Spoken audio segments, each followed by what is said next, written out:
Bonjour Antoine. Bonjour Thomas. Tu es responsable du développement chez Ecofi, mais qui êtes-vous chez Ecofi? Alors Ecofi, en quelques mots, c'est une société de gestion historique de la finance durable, société filiale du groupe Crédit Coopératif, société qui a un ancrage, comme je le disais, historique dans la finance durable. 100% de nos fonds sont ISR. On gère à ce jour 8,2 milliards d'euros et nous étions en fin d'année dernière à 6,9 milliards, soit une collecte nette très positive depuis le début de l'année.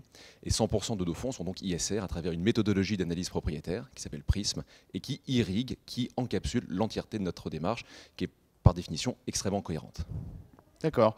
On parle beaucoup des produits structurés, de ce genre de choses à l'heure actuelle, mais finalement les fonds actions restent très porteurs de performance sur le long terme. Quelles sont les solutions que vous avez chez Ecofi?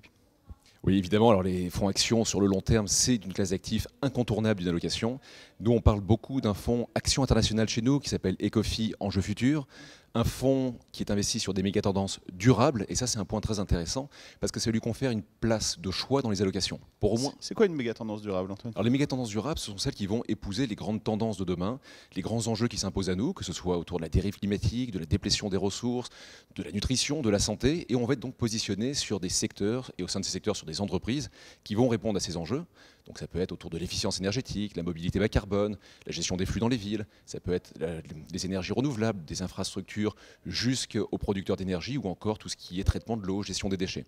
Donc les entreprises sur ces méga-tendances, donc le premier point dans une allocation, c'est qu'elles sont positionnées sur des facteurs de croissance extrêmement puissants à long terme parce qu'elles répondent justement à un monde qui est en train de changer, un monde qui va devoir réduire ses dépendances aux énergies fossiles de façon très importante dans les années à venir. Et donc ces entreprises vont être portées dans les années à venir, on en est convaincu.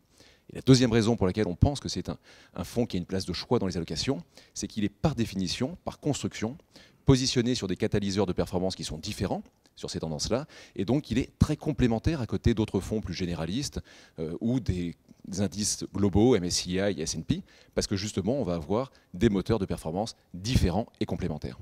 D'accord, donc ça permet d'avoir une exposition complémentaire et différente, notamment aux États-Unis, même si c'est un fonds à action internationale, mais pour des investisseurs qui préféraient s'orienter sur la zone euro. Alors sur la zone euro, nous on parle d'un fonds en ce moment qui marche très bien, qui s'appelle Ecofi Smart Transition et qui marche très bien depuis très longtemps. C'est un fonds quantitatif. Il existe depuis quand? Il existe, alors le fonds historique existe depuis 2000. C'est un fonds qui s'appelait Épargne Éthique Action, qui était la première SICAV ISR française et qui en 2014 a vu sa gestion évoluer pour devenir un fonds quantitatif.